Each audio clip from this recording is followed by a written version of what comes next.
আসসালামু আলাইকুম রহমতুল্লাহি ওয়া বারাকাতুহু। চলে আসছি আজকে আমাদের এশো কোরআন শিক্ষি ক্লাসে। শিক্ষার্থী বন্ধুরা, আপনারা সবাই কেমন আছেন? সবাই ভালো আছেন আলহামদুলিল্লাহ। আমিও আল্লাহ সুবহানাহু ওয়া তাআলার মেহেরবানিতে ভালো আছি।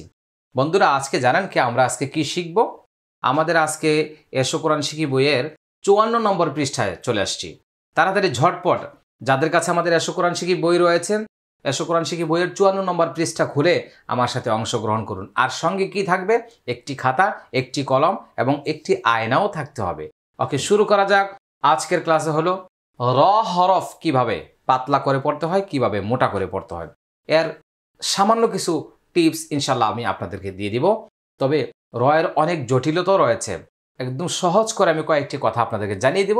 এগুলি শিখলেই ইনশাল্লাহ আপনাদের জন্য যথেষ্ট হবে ইনশাআল্লাহ। প্রথম আমরা দেখব র হরফটি পড়ার সময় নিয়ম অনুযায়ী দুই ধরনের আওয়াজ বা স্বরে পড়তে হয়। প্রথমত মোটা আওয়াজে, দ্বিতীয়ত হালকা পাতলা আওয়াজে পড়তে হয়। তাহলে আমরা দুইটা জিনিস জানলাম, র কখনো মোটা হয়, কখনো পাতলা হয়। হ্যাঁ, র কখনো কি হয়? মোটা হয়। কখনো কি হয়? পাতলা হয়। মোটা আওয়াজে পড়ার নিয়ম, এই আওয়াজে উচ্চারণের সময় জিহ্বার গোড়ার অংশ উপরের দিকে কিছুটা উঠে যাবে, সে কারণে আওয়াজ কিছুটা গম্ভীর বা মোটা হবে। খুব মনোযোগ সহকারে লক্ষ্য করুন। এক নম্বরে কি আসছে এখানে? রয়ের উপর যখন জবর হবে, মনে রাখতে হবে রয়ের উপরে জবর হলে র মোটা হবে। আমার সাথে বলুন, র হরফের উপরে জবর হলে রয়ের উচ্চারণ মোটা হবে। যেমন রয়ের নাম যখন বলা হয় র, তখন কিন্তু সে মোটা হয়।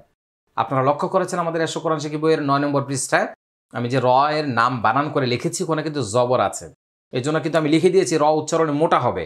কিন্তু মনে রাখতে হবে সেই র কিন্তু তিলাওয়াতে যখন যাব, শব্দ বা বাক্য যখন যাব, তখন কিন্তু কখনো জবর হবে, কখনো জের হবে, কখনো পেশ হবে, কখনো জজম, কখনো খারা জবর, খারাজের উল্টা পেশ বা যাই হোক, কিন্তু এক এক ধরনের উচ্চারণ এক এক জায়গায় হবে।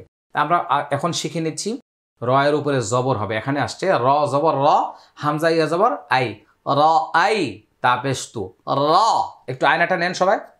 র আই তু, র জবর র, সিন পেশ সু, র সু, লাম দুই পেশ লুন, র সুলুন, রসুল, র র র র রসুল।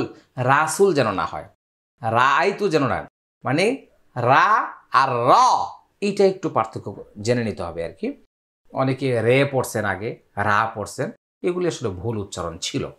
2 নম্বরে রয়ের উপর যখন পেশ হবে, র পেশ রো, সিন পেশ সু, রো সু, রো সু লুন, রসুলুন, কাফিরুন, রো রো, কাফ খারা জবর কা, ফাজের ফি, কাফি, র ওয়াও পেশ রো, নুন জবর না, কাফিরুনা, রোনা, রো। তবে মনে রাখতে হবে র উচ্চারণ করতে গিয়ে যেন এমন মোটা না হয় যে র আর খুঁজে পাওয়া যাচ্ছে না। কাফি উন যেন না হয়, কাফি রো র, এই যে কতগুলো র বলছি, এরকম একটা হবে। কাফি রোন, রোন, রোন, রোন, এরকম এরকম বাড়ি লাগবে উপর জিব্বাটা। হ্যাঁ, রয়ে সাকিন এবং তার আগের হরফের উপর যখন জবর হবে, এই কথাগুলো আপনাদের কাছে একটু পেঁচানো পেঁচানো মনে হবে। তবে রয়ের উপরে জজম থাকলে, আগে আমরা পড়ছি রয়ের উপরে জবর হলে মোটা হবে, পেশ হলে মোটা হবে। একটু ঠান্ডা মাথায় চিন্তা করুন, রয়ের উপরে জজম সাকিন, তার আগে যদি জবর হয়, যেমন ইয়া র জবর ইয়ার, ইয়ার, জিমজের জি, আইন পেশ ও, নুন জবর না, ইয়ার জি ও না, ইয়ার জি ও না, এটা একালিপ টান হবে, এটা মোটা হলো। পাতলা কিভাবে? ইয়ার জি ওন, ইয়ার, ইয়ার পাতলা হয়ে গেল, তাহলে আমরা বলবো ইয়ার, ইয়ার। ওকে, ওয়া আর সালা, ওয়াও জবর ওয়া, হামজা র জবর আর, ওয়া আর সালা। যেমন আল্লাহু আকবার, বলি না বার, বার মোটা হবে, ওয়া আর সালা। তাহলে র সাকিন, তাহার পূর্বে, তাহার আগে, তাহার ডানে যদি জবর হয়, তখন কি হবে? মোটা হবে। রয়ে সাকিন এবং তার আগের হরফে যখন পেশ হবে, ঘুরে ফিরে কিন্তু একই কথা আমি বলছি। রয়ের উপরে জবর হলে মোটা, রয়ের উপরে পেশ হলে মোটা।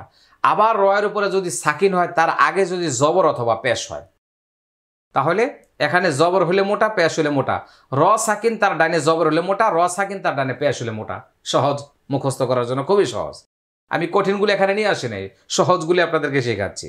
জা র পেশ জোর, জোর। তা পেশ তু, মিম লাম পেশ মুল, তুমুল। মিম জবর মা, কফ আলিফ জবর ক, মা ক। বাজের বি, র জবর র, মা ক বি র। জোর তুমুল মাকাবির, বীর। দেখেন এটা কিন্তু মোটা করছি না, বীর এরকম করছি না, বীর এটা সামনে আসবে, এটা পাতলা হবে। জোর তুমুল মাকাবির, র বললে মোটা হবে, আবার বীর বলে পাতলা হয়ে যাবে। তোর যা, তার অপেশ তোর, জিম জবর যা, তোর যা, আইন লাম পেশ উল, তোর যা উল। হামজা পেশ উ, মিম পেশ মু, উমু রজেরি, উমুরি। তোর যা উল উমুর, উমুর। জোর তুমুল মাকাবির, তোর যা উল উমুর। আমার বিশ্বাস যে আপনারা ইনশাল্লাহ প্র্যাকটিস করে পারবেন। আয়না সবসময় হাতে রাখুন আর ভিডিওটা বারবার দেখুন। আমার উচ্চারণটা শুনতে থাকুন, স্ক্রিনে দেখুন, আমার মুখে দেখুন, তাহলে ইনশাল্লাহ সহজ হয়ে যাবে। আল্লাহ তাআলা যেন সহজ করে দেন। র হরফ কখন পাতলা করে পড়তে হয় আমরা এখন এটা জেনে নিব ইনশাআল্লাহ। প্রথমে জেনে নিচ্ছি র হরফের নিচে যদি জের হয়, এই যে জের আসছে, আগে পড়ছি আমরা জবর হলে মোটা, পেশ হলে মোটা। র সাকিন তার ডানে জবর হলে মোটা, র সাকিন তার ডানে পেশ হলে মোটা। ঠিক এমনই কিছু জিনিস আমরা এখানে দেখব আর কি। র জাজের রিজ, কফ দুই জবর কন, রিজ কন। র কাফ জের রিক, জা দুই পেশ জুন, রিক জুন, রিক জুন, রিজ কন। র হরফের ওয়াকফ করার সময় তার পূর্বের হরফের সাকিন এবং সাকিনের পূর্বে যদি জের হয়, তবে মনে রাখতে হবে আরও অনেকগুলোই লিখি নেই বা দেই নেই, র সাকিন তার ডাইনে জের হইলেও কিন্তু পাতলা হয়। রিক, রিক, এই রটা কিন্তু পাতলা হচ্ছে। বির, বির, এগুলি হয়তো অনেকটাই আপনারা বুঝবেন না, তো তারপরও কিছু জিনিস লিখতে হয়, তা লিখে দিয়েছি এবং আপনাদেরকে বলে দিচ্ছি। আর একটা জিনিস হলো র সাকিন তার পূর্বে ইয়া সাকিন, হ্যাঁ তারপরে যদি মানে ওয়াকফ করার সময় যদি যেটা হয় দেখেন, হরফের ওয়াকফ করার সময় তার পূর্বে ইয়া সাকিন, মানে যেই র হরফ আপনি ওয়াকফ করলেন তার পূর্বে যদি ইয়া সাকিন হয়, হ্যাঁ, খৈর, সাইর, খবির, এগুলি পাতলা হয়ে যায়। তো যেগুলো আপনাদের সহজ মনে হয়েছে সেগুলো আপনারা একটু মনে রাখবেন, তিলাওয়াতের সময় সামনে আসলে ওইভাবে আপনারা উচ্চারণ করবেন ইনশা আল্লাহ।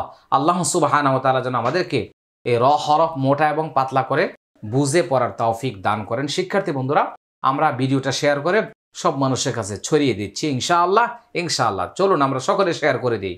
আর আমাদের এই কোর্স পরিপূর্ণ করার জন্য, বাস্তবায়ন করার জন্য আমাদের সকলকে মনে রাখতে হবে অবশ্যই এক সেট কোরআন শিক্ষার যে ফুল প্যাকেজ, একটি তাজউইদ কালার কোরআন মাজিদ এবং একটি এশো কোরআন শিখি বই আর ভিডিও মেমোরি কার্ড আমাদের সংগ্রহে রাখতে হবে। স্ক্রিনে দেওয়া নম্বরে যোগাযোগের মাধ্যমে যে কোনো জায়গা থেকে আপনারা সংগ্রহ করতে পারবেন ইনশাআল্লাহ। আজকে এখানে শেষ করছি। আসসালামু আলাইকুম ওয়া রাহমাতুল্লাহি ওয়া বারাকাতুহু।